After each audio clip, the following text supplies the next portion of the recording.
આમોદ અને જંબુસરને જોડતા national highway number 64 ઉપર આજે રાત્રે એક કંપાની છૂટી જાય તેવી દુર્ઘટના સર્જાઈ હતી। હાઈવે ઉપર એક ટેન્કરમાં અચાનક ભીષણ આગની લપેટમાં આવી જતા જોતજોતામાં લોખંડી માળખું ધગધગતા અંગારામાં ફેરવાઈ ગયું હતું। 32 નાળા નજીક બનેલી આ ઘટનામાં આગ એટલી વિકરાળ હતી કે દૂર દૂર સુધી આકાશમાં ધુમાડાના ગોટે ગોટા અને અગનજ્વાળાઓ નજરે પડી હતી, જેના કારણે માર્ગ ઉપર પસાર થતા વાહન ચાલકોમાં જીવ બચાવવા માટે એક સમયે નાસભાગ મચી જવા પામી હતી। ધધકતી આગના ગોળા સમાન બનેલા આ ટ્રકને ઠાળવા માટે ફાયર વિભાગના કાફલાએ તાત્કાલિક મોરચો સંભાળ્યો હતો અને ભારે જહેમત બાદ આગ ઉપર કાબુ મેળવી લીધો હતો।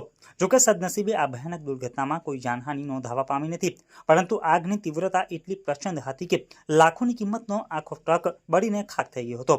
માર્ગ ઉપર દોડતા વાહનોમાં સુરક્ષાના અભાવે કે અન્ય ક્ષતિના કારણે સર્જાતી આવી ગંભીર આગની ઘટનાઓએ હાઈવે પર મુસાફરી કરતા લોકોની સુરક્ષા સામે અનેક સવાલો ઊભા કર્યા છે।